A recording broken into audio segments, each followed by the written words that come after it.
Shushu is in fact Victoria, daughter of Ken Russell, who produced and directed the Debussy film. She was 18 months old when it was made. Marianne Faithfull had to wait till she was 18 years old before she was discovered. How did it all begin, Marianne? Well, I went to a party that nobody wanted to go to at all, but we decided to go in the end because we thought we might miss something. And we were very unimportant, and there were lots of famous people there. The Rolling Stones were there, and Millie, and the Crystals, and all these people. And I was looking very shabby. So shabby, it was awful. I stood there. And then people started whispering and sort of saying, you know, being very embarrassing for me. And they came up and said to the person I was with, "And can she sing, you see?" And he said, "Well, I shouldn't think so, but she's all right, you know, she might manage it." And they had a conversation over my head, and then they arranged where I was to be, and I went there. And you recorded As Tears Go By? Yes. Now, 12 months after making her first record, Marianne Faithfull is becoming resident singer on a television show, the new Gadzooks, subtitled It's the In Crowd. Andrew Oldham, you were the person who discovered Marianne Faithfull at that party. Is it literally possible to go to a party, pick out someone with no evident talents, and make a star of her? Yes. How? I think the first thing is you have to be drunk, which everybody was at this party. And it all started out as rather a giggle. But my commercial mind ticked over the drinks, and I saw that she had a face that could definitely be something. And this she became. And a voice, did this enter into it at first? No. How much do you groom a person, in fact? Because it was about a year, it took you about a year, in fact, didn't it, between finding Marianne Faithfull and her first record coming out? No, it was about 3 months. Other people in the business definitely groom people. I'd take a commodity, which is natural, and I say to it, be yourself, and this will be your success. This has happened with the Rolling Stones, it's happened with Marianne Faithfull, and it will happen with any commodity that I take on. It's the same also for the Beatles. They have never changed. They're themselves, and that's their success. So what do you put your success down to? Is it a well-developed commercial instinct? Luck, being in the right place. You know. Would you call yourself precocious compared with most people of your own age? No, awareness. I'm aware. Do you have to be young in order to be aware enough to understand and exploit the pop market as it stands now? Not really. You have to be completely in between. You have to be young in that you know what people want and that you're in touch with what they want, and old so that you don't get taken for a ride by all the other people in the business. With the Rolling Stones, you made a lot of capital out of the anti-adult line. What would be the next line? The next line, I think, will be no artists at all. I think we're going to become like America.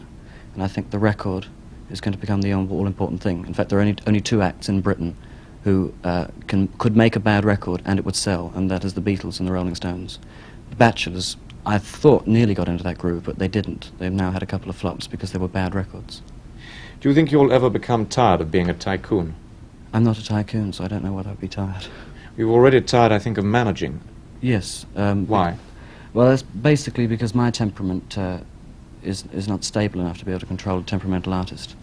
And I prefer to let my temperament have its own head, so I just like to see them in the studio, record them, and make a nice little amount of money and say goodbye. Andrew Oldham, thank you very much. Thank you. Monday's Writer's World was about children's poetry, and one of the young writers was 15-year-old Rowena Bingham. I started writing poetry when I was about 8, but those were only little animal poems. Then when I got to about 12, I wrote little religious poems, sort of jingly ones about saints and different kind of religious subjects. And then when I got to about 13, I wanted to write about something more serious. And when I wrote this poem, My World, I was in prep actually, and I saw all the people in this poem. They were all visions. It was as if I was in a dream that changed into a horrible nightmare. And all the people were so real, and the world was real in itself, and it was just a complete imaginary world. And I had to write down what I saw, because if I didn't, I'd feel as if I've lost it, as if I was meant to dream about it, but I didn't. And I saw the people come towards me and try to harm me, and then it just sort of fizzled out and just changed into a nightmare, then the end of the nightmare came, and sort of...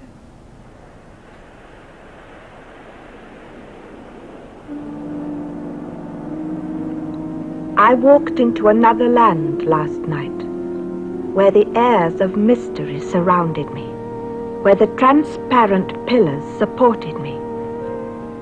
The clouds, soft shades of pink and grey, closed in on me, and creeping, beautiful plants wrapped round me, pulling me down.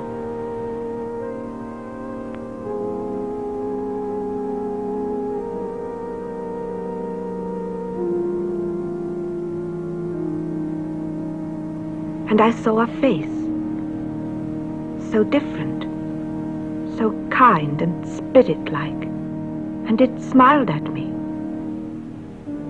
And in the distance I heard the sea and the call of the birds. The face, the big grey eyes, looked down on me from the balconies of air.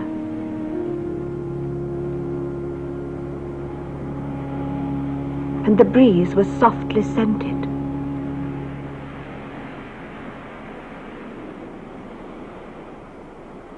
And the face's hair, white and soft, wrapped round me, carried me away to a curling castle in the clouds. And it put me down.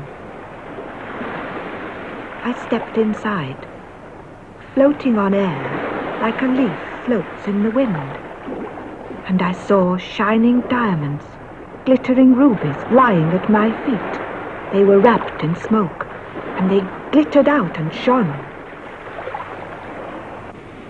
A voice echoed round the hall, cool, clear and soft like music. It rippled along the walls and came to me. I was in a dream of beauty. And a figure came towards me, tall and upright, glittering silver, transparent, beautiful.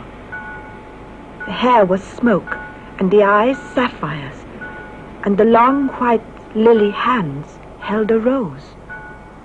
Soft and natural, so beautiful.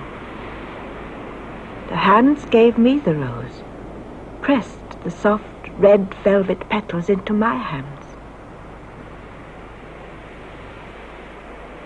The figure had gone, trailing smoke, and the hall whispered, and the breeze played with the walls, and the beauty began to fade into the pink clouds, and the petals of the rose turned to blood.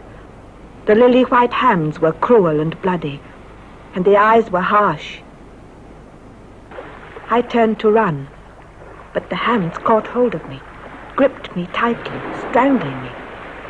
I heard the sea, cold and cruel. No birds cried out, for they were dead. The rubies and diamonds turned to piercing stones, the clouds to billowing black smoke. The hair from the face entwined me in its treacherous hold. The air was damp and cold. The whispers turned to roars, deafened my ears. My body shook with fear. The castle crumbled and fell on me. Bricks and stones hit me, made me bleed and cry out with pain. And darkness covered me, swallowed me. I heard the sea crash on the dirty sand. The wind howled. Cold, cold, bitter cold. My world had gone, crumbled and fallen on top of me. Beauty had gone. My world was evil. Gasping and bleeding, I saw a hand holding a rotten apple.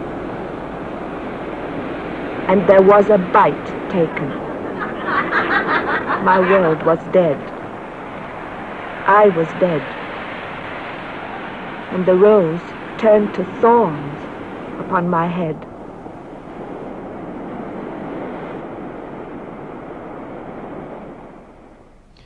Curiously, viewers